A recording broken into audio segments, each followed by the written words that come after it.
উধারবন্দের শুরু হলো বিজেপির গাঁও চলো অভিযান। নির্বাচনের আগেই বিনা প্রতিদ্বন্দ্বিতায় জয়ী দলীয় দুই আঞ্চলিক পঞ্চায়েত সদস্যকে সঙ্গ নিয়ে গাঁও চলো অভিযান শুরু করলো উধারবন্দ বিজেপি। এই কর্মসূচির মাধ্যমে শনিবার থেকে উধারবন্দে নির্বাচনী প্রচার শুরু করলো গেরুয়া দল।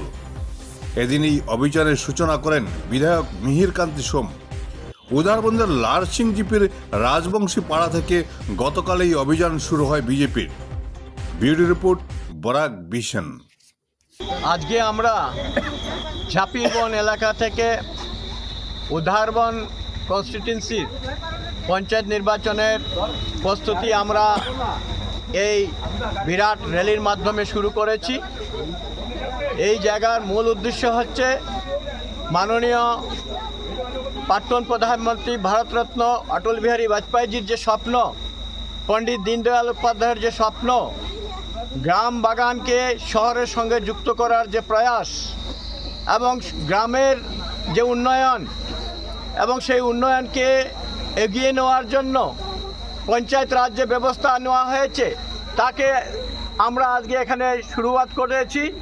এবং সেটার মূল উদ্দেশ্য সেই সময় প্রাক্তন প্রধানমন্ত্রী প্রয়াত প্রধানমন্ত্রী ভারতরত্ন অটলজির যে গ্রামকে শহরের সঙ্গে যুক্ত করা। আজকে প্রধানমন্ত্রী গ্রাম সড়ক যোজনা সমগ্র আসামে সেই জায়গায় আজকে শুরুয়াত হয়েছে। আমরাও ঠিক তদ্রূপ গতকালকে যেমন আমরা ভরম বাবার আশীর্বাদ নিয়ে শিলিগুড়ি থেকে আমরা সেই যাত্রা শুরু করেছি। আমাদের এমপি শ্রী পরিমল শুক্লবৈদ্য মহাশয় এবং আমাদের মন্ত্রী শ্রী কৌশিক রায় মহাশয় এবং সবাই মিলে আমরা শুরু করেছি। আর আজকে আমরা এই গ্রাম বাগান থেকে এখানে শুরু করেছি। আর এটা উদ্দেশ্য হচ্ছে পঞ্চায়েত নির্বাচন, আর পঞ্চায়েত নির্বাচন প্রার্থীদের সঙ্গে নিয়েছি।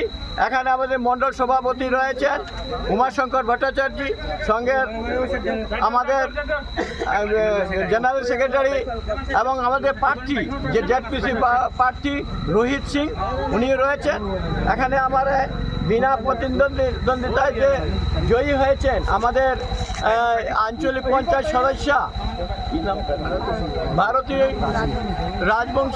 রাজবংশী আপনাদের সামনে রয়েছেন এবং সমস্ত আমাদের কার্যকর্তা এবং এলাকার সুধী নাগরিকবৃন্দ আমাদের সঙ্গে যুক্ত হয়েছেন। আর আমরা এখন সেই গাঁও চলো অভিযান এই কাজে আমরা